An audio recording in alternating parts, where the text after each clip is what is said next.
I was born in a refugee camp. So I'm a byproduct of both of my parents being born in Jerusalem and then had to leave. And then, they ended up in Jordan and got married in a refugee camp. And that's where I was. And at age 15, which is a child, really, that's when my parents gave me away to my ex-husband and got married to come to Canada, hoping for a better opportunity for me as a young woman. All right, Tahani Aburaneh, welcome to the show today. How are you doing, my friend? Thank you so much, Russell. I'm doing fine, I should say, amidst of all that is happening in the world. But health is great. Family is good. There's few things in the family that are happening. So amidst of all of that, I can say that I'm feeling more grounded and more on course and on point than ever before. Yeah, and we were having a little conversation to just catch. It's funny, we were sitting there sharing and catching up and all this kind of stuff. We're going, we're wasting all the good stuff when we haven't hit the record button here. So it's just like, Tahani, first and foremost, it warms my heart to see you, as always. It's like every time I have a conversation with Tahani, I walk away a better person. And I'm not trying to make this about me. I'm just trying to make this and I'm not trying to pump your tires. I'm just telling you facts from one person to another. Is you're a special type of person that when you walk away after a conversation with you, you feel like you're a better person. So I just want to offer that to you up front. Thank you. I take that with an open heart. Thank you so much. Well, it's funny. I was sitting there going, what direction could we go with this conversation? And this conversation could be for like 4.5 hours. But Tahani and I had a conversation. Jesus, it was before the summer, wasn't it? And we were sitting there going, and I said, Tahani, your story is just so compelling and just so touching. And I honestly believe that there's an entire new generation of real estate investors that is not familiar with your backstory. And the crazy thing, sorry if that sounds weird, but your story is now more relevant than ever before with what's going on in this world. And before we go into your backstory, I do want to find out, how are you doing right now? I understand you're a grandma. Yes, for the second grandchild. So Tahani, you're way too young to be a grandma, by the way. What did you had children when you were like 11 or 10 or something? Yeah, 5 years old. Yeah, exactly. Like seriously, you haven't aged a day since I've first met you, and it's been probably 20 years almost now. Thank you. Thank you so much. Yes, we've known each other for a couple of decades right now, if not even a bit more. Yes, of course. Yeah. I mean, my daughter is almost 40 and my son is 34. And it's been a wonderful journey. And you're just not seeing the all the lines and everything because the camera's so good to anyways. Yeah. It's called soft diffused lighting, right? Yeah, exactly. Yes, exactly. Yeah. Oh, awesome. Well, I'm glad you're doing well. And we're going to talk a little bit about kind of what's going on in the world a lot. And this is a real estate conversation. It truly is. But I'm very open to tell people is who you are as a human and who you are as a person will impact your real estate investments and your background, your upbringing, the things you've overcome, the pain you've endured, the things you've shape you to, maybe just, pardon my language, maybe take no BS out there in the marketplace right now, because just putting things in perspective, and you're about to hear some perspective here of a wonderful story. So I'm going to turn it over here to Tahani. Why don't you share the background, share your story, share where you've come to and where you've led up to this point in your life now, and then we'll pivot into what you're doing within real estate and life now. So maybe just share your little bit of backstory right now. Yes, thank you. There's a couple of things. First of all, is that it dawned on me how, we've been in this industry for so long. For me, it's been almost like 3 years. 30 years, 3 decades. Sorry, not 3 years, 30 years, 3 decades. And we get to see the ups and the downs of the market and how things have, they continue to change and will always change. And we need to continuously be adaptable. And the second thing is that also how there's going to be always noise outside, no matter what the media, the news, everything will want to grab our attention. And how do we bring back, ourselves so that we're more firm and we're more grounded, always in amidst of all of that is happening with us. So hopefully by sharing my story, you get to see how even what we're hearing right now in today's news with what is happening in the Middle East is actually my story. And it is something I've heard continuously, and I was born into it. And it's something that I've learned that while that is happening, how can I still be true to myself and be grounded and then still live? Because forever and ever and for thousands of years, wars and people fighting and all of that has been going on. But what we need to really do is also still live and give in different ways, and not just only being on social media all the time and just by at each other all the time, because that's what they are really, the agenda and the governments want us to do, is to divide rather than to connect and be together. That's exactly what the goal is. And that's what I wanted to say, is that I was born in a refugee camp. So I'm a byproduct of both of my parents being born in Jerusalem and then had to leave. And then, they ended up in Jordan and got married in a refugee camp. And that's where I was. And at age 15, which is a child, really, that's when my parents gave me away to my ex-husband and got married to come to Canada, hoping for a better opportunity for me as a young woman, because my dad says, Tahani, you are capable of achieving whatever you set your mind to. And that I took to heart. I believed my dad wholeheartedly. And that's what I wanted to do by coming to Canada, is truly look at my life and say, how can I be a better person so that I'm better for my family? At the time, it was my brothers, my sister, my mom, and my dad, and then community, and you just kind of expand the bubble. And that's where my mindset was at the time, and continue to be always where I'm at right now. And how can I be good to me first before I'm able to help the others and stay grounded. Oh, wow. So gave you away? Is that, and I heard that term, I believe I heard that term correctly. Like that's, Correct. We sit here and we live in Canada now, and that term you just used is almost unfathomable to even think about. So have you, if you don't mind, I know the story, but I don't know a lot of the in depth. If I go a direction or ask a question that you're not comfortable with, by all means, please let me know. Of course. Your parents, are they still alive? Are they still around? My dad passed away, but my mom is still alive. Okay. Have you ever had a conversation with your mom and dad after the fact of everything that transpired, and maybe ask them a little bit? Because I would imagine being in a refugee camp and that's just I can't even imagine what that would be like. And they probably had to make a decision, and at that time they probably felt they were doing what was best for you. Maybe I don't know, but have you had a conversation with them after the fact? Yes, more so with my mom, because like with my dad, I didn't have a chance. But and you haven't been born in a refugee camp, and many of our listeners are not. But it can actually, you can relate to it in a different way. And that is when something that is unpredictable or surprising that happens to you out of nowhere, what do you do what do you do at that time?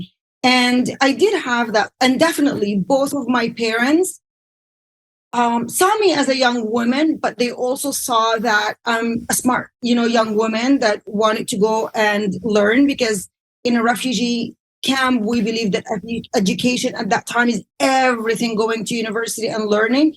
And my parents knew that they could not give me that. So they thought me coming to Canada could possibly maybe will give me the ability to do that, to go to college or university, which I did, by the way. I went to Conestoga College. So yeah, they came in from of course, a loving heart. But at the time, I did not see that, because I thought to my dad, how could you do that to me? I was crying. I'm like, Dad, I want to be with you. I want to be with my mom. Like, I'm a 15-year-old girl. Like, I don't know nothing. Like 15-year-old girls right now, to give you perspective, they know so much more than I did, at that time. So it was, for me, it was like almost unrooting me from what I know, taking me somewhere else that is so unfamiliar and unknown. And then it's like, take care of yourself, and now you're on your own and do what you need to do. Oh, just crazy. That's like 15-year-old girls now, and they're thinking about, oh geez, what Taylor Swift and Travis Kelce or whatever his name is. Just imagine just being uprooted. Had you ever met the man who was to be your ex-husband? I did, probably once before the marriage happened, because one day when I came home from a normal school day, heard a party at the house, and the party was actually my wedding. They were like, having the wedding, and I didn't know until I actually opened the door, and I'm like, who did I marry? So it was, What? yeah, exactly. It's just, it is really, if you think about it, it's a shocking story, and as shocking as it is, it was very, very hard for me. And within, like, I would say less than 6 months, I had to change schools, leave my parents, my family, my friends, what is known and familiar to, different language, different country. Marriage on its own, even if it's in the same country, is still a huge enough transitioning. And even if you would have been dating someone, it's still a huge transitioning. And yet I had to do all of that from, like, the unknown, so to speak. Yeah, and you literally were just becoming a woman at the time, and you had to grow up very, very quickly. I would imagine it would have been fairly intense. You would have had to have grown up quite quickly being in a refugee camp. It was almost like fight or flight. It was survival. I would like, and I'm saying I use the words I imagine because I have no idea, honestly. Like, I joke, I grew up in a small Saskatchewan town in a mobile home park, and I'm going, that's nothing. I would imagine most people in a refugee camp would sit there and go, oh, wow, what luxury. Look at you. You have running water, and you have a roof over your head, and there's no bombs blowing up and all that kind of stuff. Like that's crazy. So, okay. So you came. Go ahead. I have been in a war when I was, like, roughly about maybe 8 years or 9 years. So I've witnessed that as well. And another thing too that I've witnessed is that we had very, very little.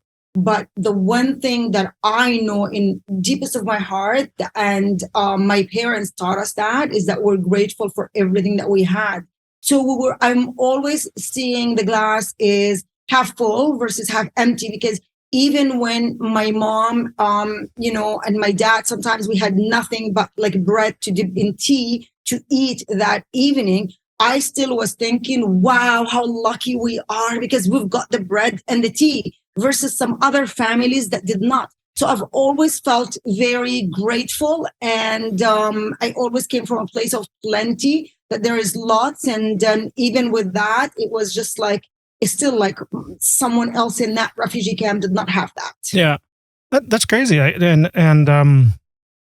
Did you ever have, and sorry if this is maybe a deep personal question, but I know the kick, pardon the language again here, kick-ass woman that you are, and you just take, there's no excuses. You just get stuff done. And have you ever, did you ever have some trauma over those kind of things? Or have you ever had to get some professional help or guidance to really overcome those things? Or you just figured it out and just went ahead and just got her done? I've always operated from an instinct, feeling or point of view, and I've always kind of, listened to that. But we have a mutual friend, what's his name? Oh my gosh, skipped my mind. The Irish man, what's his name? Oh, Philip McKernan. Philip McKernan. Yep. I did a few of his courses, and that allowed me, I felt at the time when I did his work, that my life was like, it's a piece of puzzle, and my life was like, all these pieces everywhere. And then when I did the work with him, I almost like put the whole puzzle together.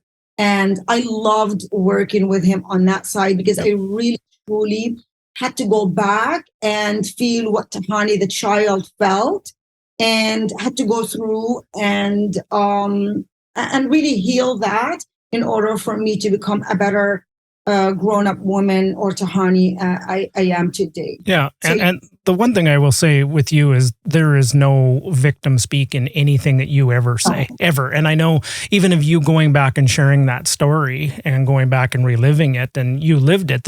There's no victim in there. There's no nothing. It's like you're the true definition of victor, not victim. Really, truly. Okay, so you came to Canada for a fresh new bride. And then what was it like when you first landed in Canada? Where did you land? What was the acclimation into Canada, and how were you accepted when you got here, or how did that go? it was very hard. I remember when I went to high school and everybody around me was like shocked. How could a 15-year-old be married and in school in grade 10? So it was really a shock on both sides. On my side, seeing girls and boys are in one school holding hands and all of that stuff, and then at the same time them seeing me as a married woman but still going to school. So there was a lot of differences. There was a lot of shocks, and I tried to be the housewife I needed to be, and then not, and still go to school and still do my schoolwork. So when, like you said, kids went out to play, I was going home to do my housewife duties and take care of everything, and also had a part-time job so that I could work and make a little bit of money so I can send back home and also help my dad. Because he told me, my dad, before I left, that remember, Tahani, this is not just only about you. This is about the whole family. It's the betterment of you, but you have to remember it's the betterment of the whole family. So as my kids say, that I took one for the family, so it was a lot of responsibility on my shoulder, and I would be up way ahead of everybody to cook and do everything before I went to school, then go to school, then come back and do my housewife duty, then do a part-time job. So it's been ongoing, things to be done, and not just really sit there and enjoy the kid that I was. Wow, that's heavy. Like, that is really heavy. Like, not only be a kid and go to chemistry class and algebra class and get your homework done in grade 10, and then potentially learn how to drive a car all at the same time. Oh, by the way, you also have to be a wife and run a house, and not only all of that, but you have to then potentially have the responsibility of helping out your parents and sending some money back home too. Like, holy macaroni. That's I'm just like, wow. Guys, we have no problems when you actually hear something like that. What I want our listeners to really hear is that if you really want something, you'll find a way to do or get to it, because we waste a lot of time, again, listening to the news, doing this, doing that, stuff that we don't really, that doesn't really move us forward. So if there is a will, there is a way. That is one of my mottos. And for anyone that is listening, amidst of all of that, all the challenging times right now that we're going through, if you really want to find the solution, that you will find the solution. It's just not who you're going to surround yourself with. What are you going to hear? And where, do you find that community that keeps you moving forward? Oh, wow. Absolutely. Now, did you know English when you first came here as well? No. You didn't even know the language. And at the time, Russell, it was a dictionary. I don't know if you remember, it was like word by word by word by word. So, and I still have that dictionary, because it's not like right now where you have, the phone that can say what you want to say or translate and what you wanted to say, it was like word by word. Wow, that's crazy. So then, okay, so you got your high school education, and then where was the, I know that, and there's going to be a big leap because then you became a real estate mogul in there, but what kind of happened in between the coming to Canada, the young woman, to when you up to your real estate kind of, light bulb moment that kicked on? What was kind of some of the highlights in that period for you? Actually, I brought my family here to Canada, and at the time it was so much easier. And then when they came to Canada, one of my brothers was saying that I would like to open in the flea market, like a booth where I can sell some toys. And then there is Tahani, like, why the flea market? Why not open in a store on Main Street, downtown Cambridge? And at the time, it was the beginning of the dollar store, craze. And then I did what I could to get around, and I opened the first dollar store actually in Cambridge at the time. Oh, wow. Downtown Cambridge on Main Street. And then from that, there was a broker manager office, a man that was across from the dollar store. He would come every day, would get like, say, gum, water, coffee, and then he would see me interact with people. And then he would keep saying, Tahani, I think you should get into real estate. I think you, with some skills and some learning, you would do so well. Kept at me until I actually told my brother after a year and a bit that, you know what, this is all doing good. We went from, I had a 2,000 square foot dollar store, and we had a partial wall where it was like so tiny. I made it because we didn't have a lot of money to fill the whole store. And then by the end of the year, it was like the whole store was up and running, and we had products in the like full, filling the whole 2,000 square foot store. And I said to him, this is all going and it's really great. Now I'm going to go and see what this real estate thing is all about. Yeah. And that's how my journey started as a teacher. So you started as an entrepreneur in retail and had a dollar store. I imagine you probably bootstrapped the whole thing, meaning funded with your own cash. Were you able to take like a loan or some grant money?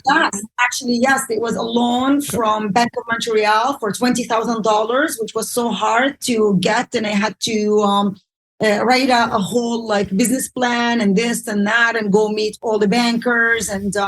But I also think that I found something that I did not know or realize until later on in my years. And that is, I'm an entrepreneur at heart, because even when I was in that refugee camp and I didn't know anything about entrepreneurs, or my dad was not, and nobody taught me, is that I remember like me looking at my neighbors and ladies, they would be crocheting things, or, doing those dolls in the cars, the taxis that they put, or like, the paper tissue, how they have like all these things that they crochet and they put there. So I start making them and I start selling them, and I start, also inventing games, and I start teaching them to my brothers. My brothers would go out in the street and then they would do that. And I start baking and I would give it to my brothers. My brothers would sell it on the street. So I feel like it's just something that was within me, but nobody saw it out around me. And, nobody almost saw that I have that talent and let's help her further, until I figured that out later on in my years. And that's how, yeah. Well, that's awesome. Well, I'm a very big believer that the definition of entrepreneur is problem solver, really. So you were just problem solver and just being scrappy, resourceful, and you were just being resourceful and survival, and you were solving problems all throughout your life. And, lo and behold, just one was, how do I get out of refugee camp, and how do I get out of a war? And then how do I, get some money together to start a dollar store franchise? And then how do I now solve some problems on selling real estate, right? So yes. when did that bug bite? When did you join that brokerage to become in real estate sales? I guess, my real estate career was up and down, just like most realtors right now, experience. And they taught us that that's the nature of the business, which, by the way, I don't believe so, but I remember I was selling, after my divorce, after 22 years of being married and going through divorce, I knew I also had to take care of myself, but more so also provide a home for my two kids. And I went on and I started asking for business, and one thing led to asking for business. Yes, you have to ask for business. Like if somebody right now is struggling, whether you're a realtor, whether you're an entrepreneur, an investor, you have to go out there and be resourceful and ask, put your ego on the side and then do what you need to do to make things better for you and your family. And one of the things is that I come across a gentleman that was a car mechanic. And I said, Ash, his name is Ash, are you looking to buy or sell? And then Ash answers I'm not looking to buy because I have a home, but I'm looking for an investment.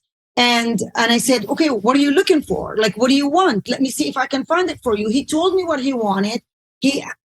Little did I know that he was actually a real estate investor. He was a flipper. Found him the house. He fixed the house. He's a car mechanic doing this as a side hustle. And 3.5 months later, sold it, making $48,000. And that's when the light bulb in my head, I'm like, oh my goodness, someone can do that. Someone can do that through real estate investing. Yep. And how do I become so like, learn more? And I became so obsessed with this. I wanted to find, communities. I wanted to find more information. And that's where I found Rain. And that's where I joined. And that's where I got to meet you and meet so many other incredible human beings. And as a realtor, when I walked into that room the first time at Rain meeting, the Real Estate Investment Network, I remember that I felt like, oh my gosh, gotta be in that corner, not saying nothing, because there's all these people surrounding me that know a whole lot more. And if you are intimidated as a real estate investor right now and don't know what you are, doing or what don't worry, because with time, if you stay focused, you'll get the answers, you'll get to meet people that will show you the road, and it just kind of builds on its own. Oh, that's crazy. Now I know we glossed over a little bit of this in your story, is, from refugee camp to landed in Canada to grade 10 student, being a wife and all this thing. And then on babies came in along in the whole picture too. And you had to be a mom all at the same time, an entrepreneur, starting a dollar store, and then learning the ropes about real estate investing and getting that inspiration from somebody who flipped a property. That's crazy. That is, well, it's crazy, but it's also, it's been by design. There's been probably a hand leading you and pointing you down that direction where you've been going. Yeah. And I also think that the missing link for me as a realtor was that I was dealing with buyers and sellers, which was more emotionally purchase or emotional sales. And when I met investors who are actually entrepreneurs and, and want to make money and want to rent their places to tenants and so on and so forth, it hit for me. And once that almost link, came in together, that's what I said, I love now this business. And when you love something, you'll do everything to make it work. And that's where, you'll have the patience, because with anything in life, there's the ups and the downs, right? But if you know that you're going to have to find a solution and to make things work versus just leaving them, you will find the solution and you will make things work. That's fantastic. Wow.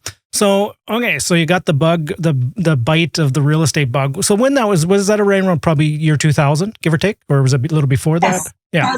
2002. Yes, okay. Correct. Yeah. I make the joke, anyone ever asks me, so, well, how long have you been in real estate investing? I go, well, since the turn of the century. Yeah, exactly. Actually, I use that. Yes. Yeah. And okay, so then you got the kind of bug there, and then so you were doing real estate sales and transacting properties. Got the bug. When did you potentially pick up your first property of your own as an investor? So what happened is that I went through the divorce at the time again, and that's how I remember the year. And I knew that I needed to live somewhere, because when I left that marriage, I left everything. I said, I don't need nothing. I'll make it. And I just kind of went on to thinking, how can I pay $1,000 for rent? So like, this was my thought process at the time, like just paying for rent, not even thinking about flourishing or even owning real estate. I remember I went to the bank, and as I was doing my things, the bank manager saw me, and I don't know what he said. And then I start crying. He took me into his office and he told me, Tahani, what are you doing? I said, I just went through a separation, like going through the divorce, and I don't know where I'm going to go. I'm looking for apartments. And he's like, why don't you buy a property? And I'm like, I don't know that I can actually pay for the property. And he's like, let me see if I can help you get a mortgage. And he got me a mortgage, and I ended up borrowing the 5% deposit to, actually at the time it was almost 2%. It wasn't even 5%. To get a property. And I got my first property at the time, which was a semi in Cambridge.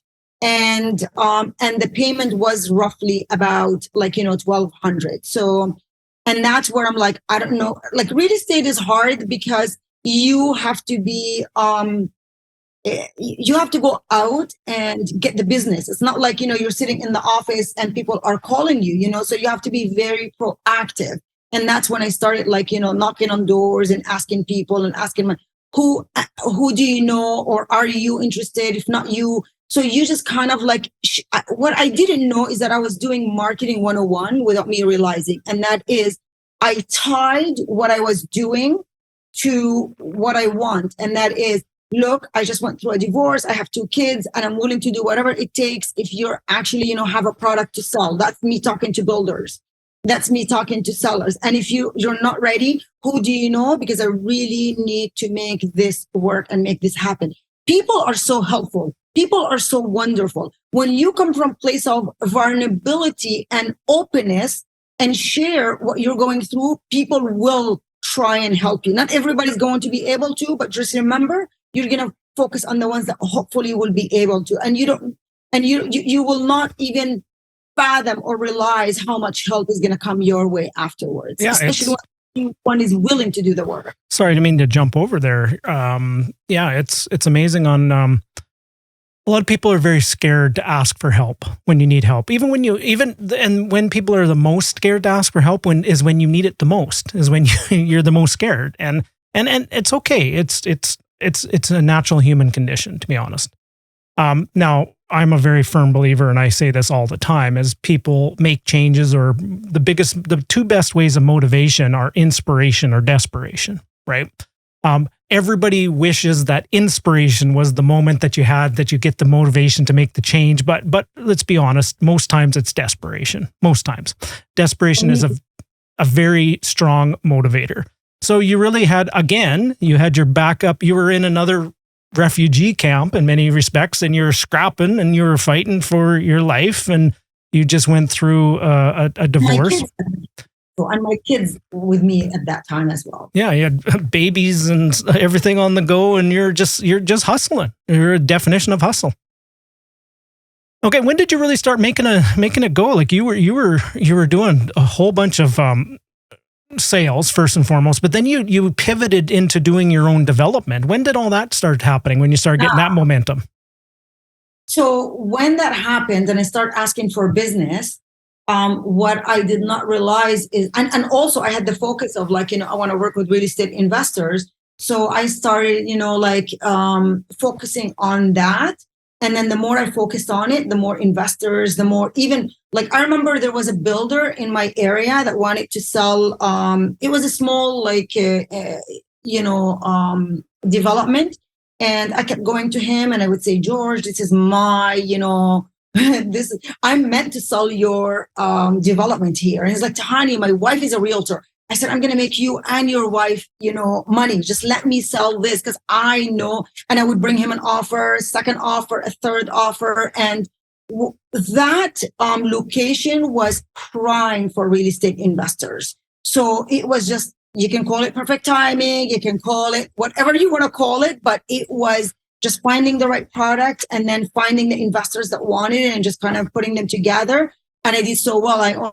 I sold the whole, it was like 48 houses in about maybe almost like close to 5 months, the whole development, by just only finding, the right product with the right investor. But what I've learned in that time is that you have to tap into your creativity also at the same time while you're doing your work. And while I was making enough money, I told the builder who actually introduced me to another builder, and that's how things started going. And that is, I would like some of my commission to be part of a down payment on a property.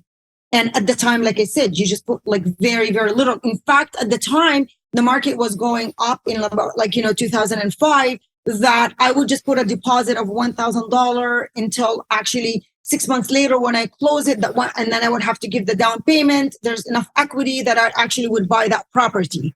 So, and that kind of got me onto a ripple effect of now I can actually not just only be able to pay my payments for the house that I just bought, but ended up also buying a whole lot more properties from these builders while I'm selling. And I became also the student as much as I was helping these investors. I said to them, I don't know all the answers. I'm learning, but I also would ask them, and some of them would teach me what to look for, what to do, and all of that just brought me up to a next level of owning few properties while I'm owning my house. Wow. So you did it the old fashioned way. You worked your ass off, really. There you go. Yes, exactly. Sorry, guys. I may be dropping.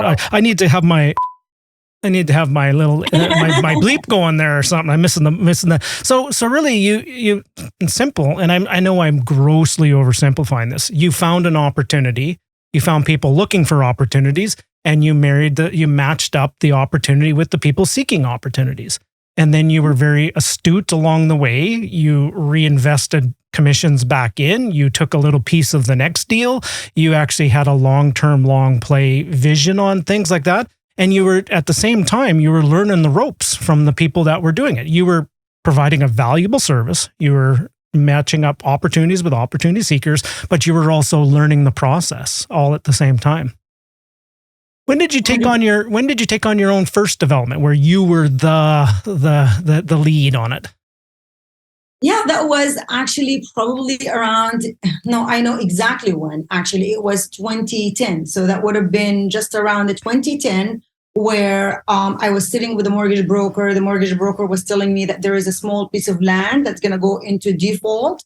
And if I know of anybody that could buy it. And then I went to see that piece of land. I'm like, oh, this is cute. I think this is good. I think I can build 6 townhouses on this piece of land. I ended up saying that I want to purchase it. So I bought the piece of land. And at the time, I hired a contractor builder to build it for me. And I ended up with 6 townhouses. And I actually sold those 6 townhouses even before they were built because of the investors that I had to work with and knowing so many investors. Yeah. And then, of course, you go on and you do the second. So it was just... Well, it was just a perfect opportunity. But when you see an opportunity, you need to kind of like see if this is something that you're able to do or not. And if not, who can help you get there?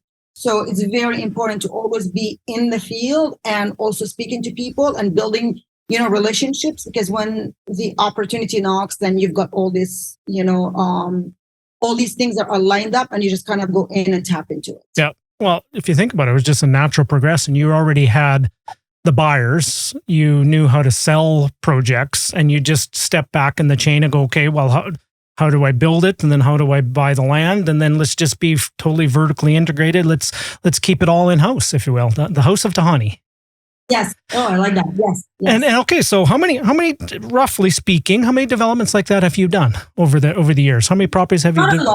Not a lot. Maybe every 2 to 3 years, a smaller one like this. So it's not like, I'm not like, I can't say that I'm a real estate builder or a real estate developer, but I've done some of these. I can say that I'm a real estate investor because that's what I've been doing ongoing. So yeah, like right now I am in the midst, which you already know. I just, again, saw a client who wanted to sell a property and I thought this would be great. I can build on it. And another maybe minimum 5 townhouses, but possibly as maybe larger, maybe even 22, smaller building. And this is what I'm actually right now exploring. So everything I feel in my life comes organically and in a way that just me doing what I need, what I'm doing right now, helping my clients, and everything just comes and then you just kind of see, okay, this is an opportunity I can take, or this is an opportunity I have to pass.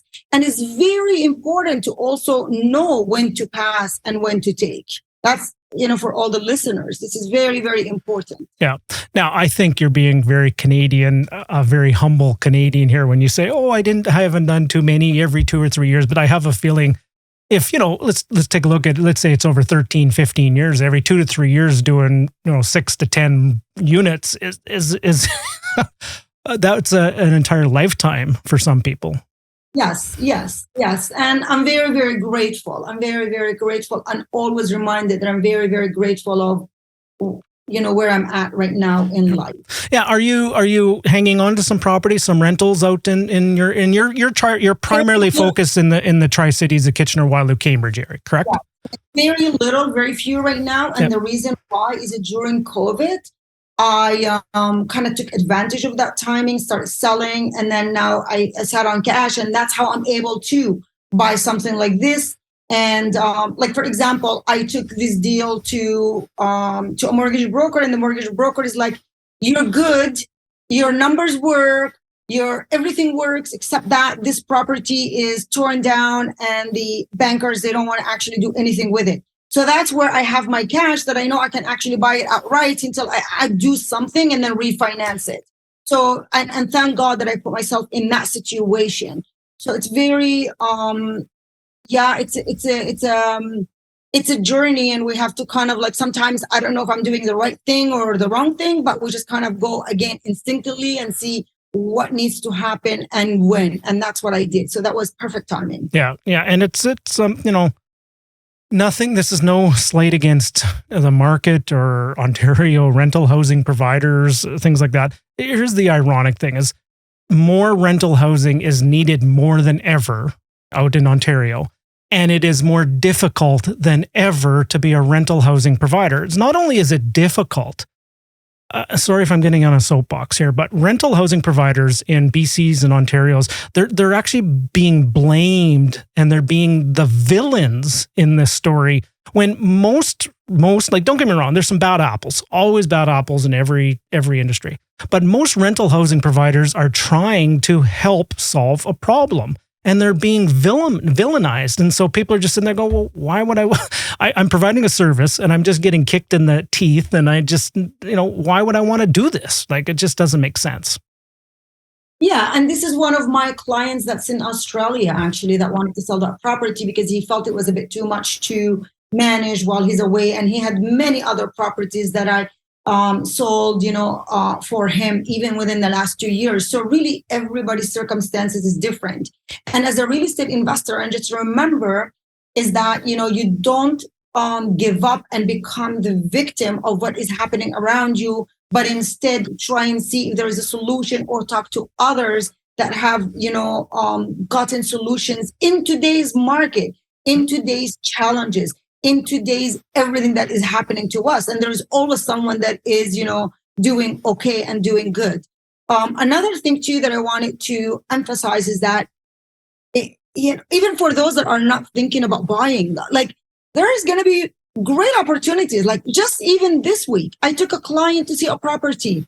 Just to give you an idea, this client, just not even a month ago, listed it at 1.75.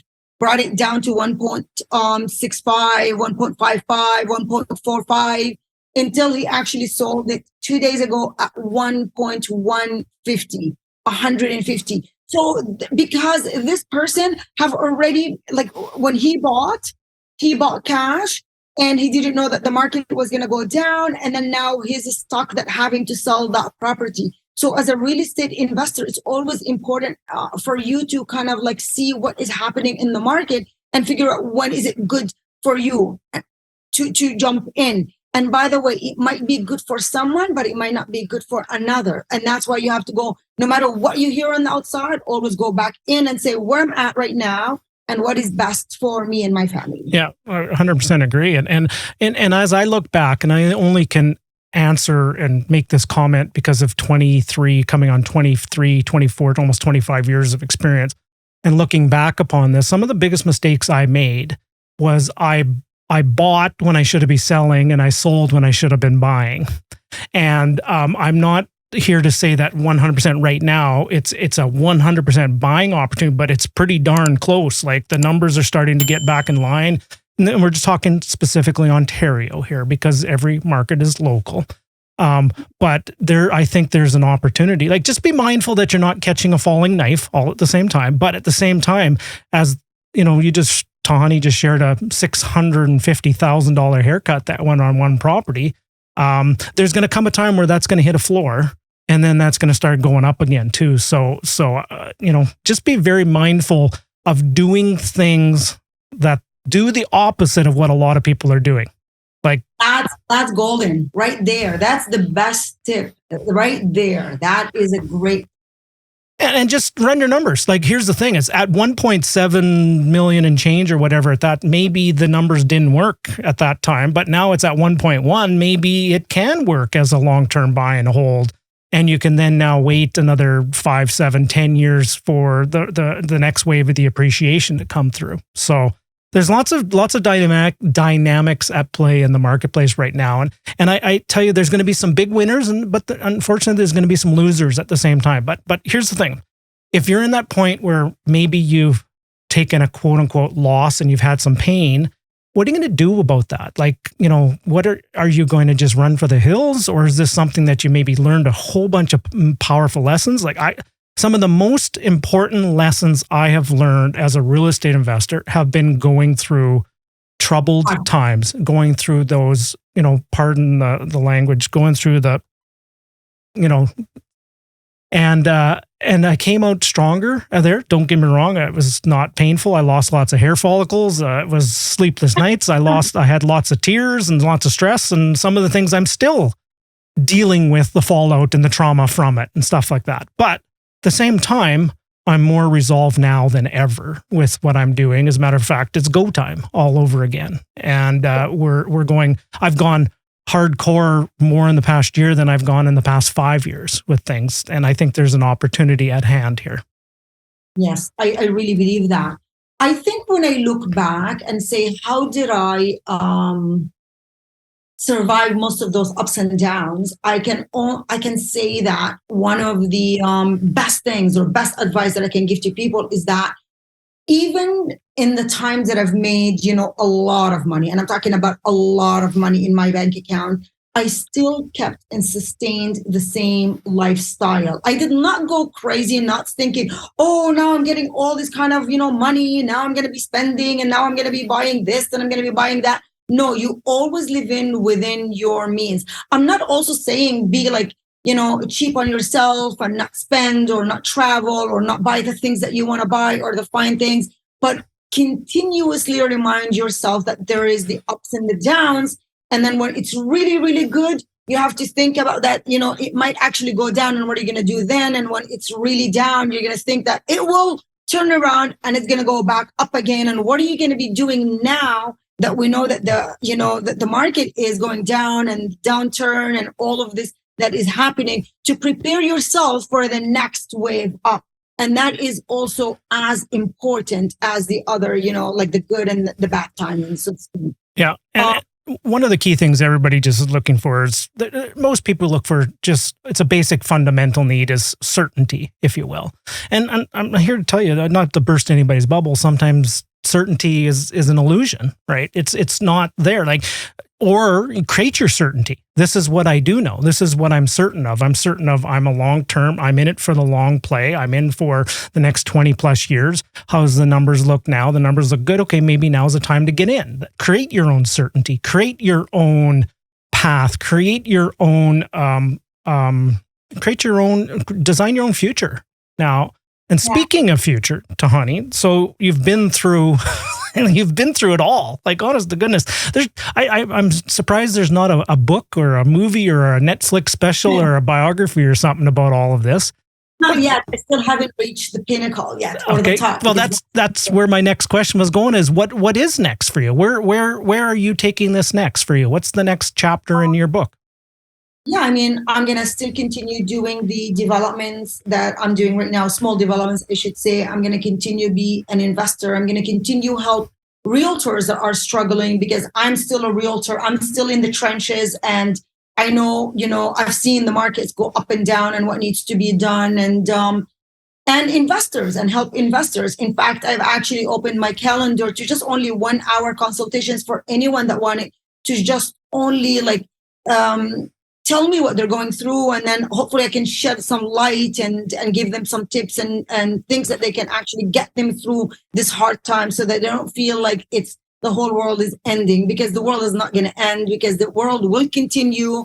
But it's, what are you going to do right now while you're going through the storm, or in the midst of the storm? Awesome. Now, just before, I don't want to completely forget, but I've pulled up your website here. So first of all, you have one of the nicest looking websites, by the way. It's just high quality video, images. It's just, and I joke that you haven't aged a day, by the way, just in all these years.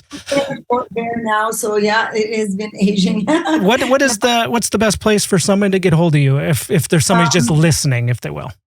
Yeah, I mean, you can email me at info@tahani.ca. Go to my website.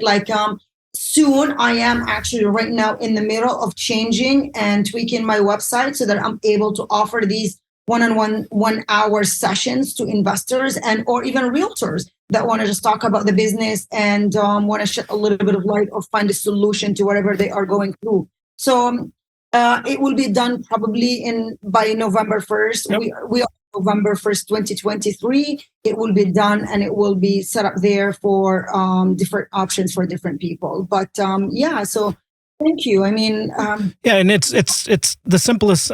If you want to get hold of Tahani, is just Google her name, just Tahani. It's like I've made the joke many times, and I'm going to do it again. It's like you're like Madonna. You're just known by one name. It's just Tahani, right? Everybody knows Tahani. Tahani.ca, right? So. Okay, so before we do sign off here, I do have one more question that I want to lead into. And honest to goodness, you and I could just literally catch up and talk life and talk, talk families and talk about all the challenges and tribulations that we've been through. But I always like to leave off on the following question: is if somebody was sitting here and they're listening to this or they're watching it on YouTube and they're feeling a little bit stuck, maybe they're just not sure what's going on or they don't know which way is up and they're just a little stuck and they're not sure what to do next. If we were sitting down over a cup of coffee and somebody said, I'm just stuck, I don't know what to do, what advice would you give that person? First of all, it's instead of just thinking about the problem, start thinking about a solution. Because you're already thinking, you might as well think solution versus problem, because I always say, if you think of the ditch, you're going to end up being in the ditch. But if you think that, you know what, I got to steer away and then now I got to find where the road is and the light is, then you will find a way. Another thing too is start asking because there are people maybe in your community right now or around you that will most likely know the answers. And if someone does not know, if you reach out to Russell and Russell doesn't know, he might know, Tahani might know. Maybe if Tahani doesn't know, someone else might know. You know how they say the 6 degree of separation. So I'd say that leaning on your community and must focus on a solution and start writing out what would that look like, a solution. I always remember that. Yeah. I always remember that for every problem, there's a solution. There's nothing that we need to invent. It just, we have to kind of go out there and find someone that has already faced that. Oh, absolutely brilliant. And just gang, if you are listening to this and if you are in that boat where you're feeling stuck, just reach out. And I'm just going to tell you this as somebody who helps people and helps real estate investors move forward. I am truly honored when somebody reaches out and asks for a question. I'm not professing I know everything or I can have the answer, but I am just truly honored when somebody takes the time to reach out and ask a question. Maybe they're struggling with something. Maybe they need some help. Maybe I can just point them in a direction to a podcast episode, a YouTube video, something inspiring like a conversation I'm having here with Tahani. And it just can make somebody's day. It can help them move forward. That is why I do this. That is why after 23 years, I'm still very happy to help people move forward with things, because both Tahani and I know this very clearly, that we have stood on the shoulders of giants over the years and people have helped us. It is our duty and our obligation to help the next generation forward. And that's one of the intention I had of this story and sharing Tahani with my community, is to help the next generation of real estate investors bust through some pretty big obstacles that you're facing. Okay. So Tahani, before I sign off here, I just wanted to, first of all, sorry. You are very generous with your time. And Russell is the guy to go to when it comes to joint ventures. I mean, I actually reached out to Russell just about a month or two ago. And I said, I need some idea of how do I structure this deal. And he was able within 1 hour to say, you can do this, you can do that. And then I'm going to send you this, I'm going to send you that. So it's so important to really find people that, you know, that can actually direct you or send you somewhere, or maybe, you know, would be able to help you immediately. And that's another thing too. And again, I mean, it's not really to promote it, but that's why I'm opening my schedule again for some, you know, one-on-one, 1 hour, just 1 hour, you know, what do you need and how can I support, you know, maybe as a realtor, maybe as a real estate investor, maybe in this market, maybe in that market. And I don't know all markets, but I can certainly send people to Russell, if somebody wants to know something in Edmonton or Calgary or Alberta. Yeah. And just as a follow-up, I don't think we've chatted since we had that conversation. I've been really diving deep into the whole world of mutual fund trusts, by the way, of getting registered funds into group money to be able to put into projects. So I think you and I are due for another off the recording conversation as well. I would love to learn more, because I believe also one of the best strategies right now is pooling money together, because that's the way that, because it's so expensive. And how can you do it where you're in a group of investors, and somebody like you have already done it and before differently, and then now you're thinking, okay, now we need to tweak it because today's market is this and today's market is that, and how can we make it work for everybody? So I would love to know more. Yep, I agree. Now, before we do completely sign off here, I know I've said it a couple times, but I don't want to let you go. That's the problem. I just wanted to just acknowledge who you are. You are truly a shining light of a human being. And I didn't mean it any hyperbole at the beginning when I told you that I feel like a better person after every conversation we have together. But that's just who you are, what you put out, who you show up as a person every single day. And honest to goodness, in this world, we need more Tahanis in this world. We would have fewer problems if we had more Tahanis in this world. Thank you. I might mother everybody or smother everybody. Well, that is a good thing. All right, everybody. Hope you have yourself a wonderful day. If you like this, make sure you share it, share the show out with other people. And with all that being said, bye for now, everybody. Boom! If you'd like to see a few more videos like this, only a couple simple next steps from here. Number one, subscribe. There will be a link right down here to hit that subscribe button. Make sure you don't miss an upcoming episode. And over here will be a hand-picked playlist and a video for you to watch to continue your journey forward. All right, let's go!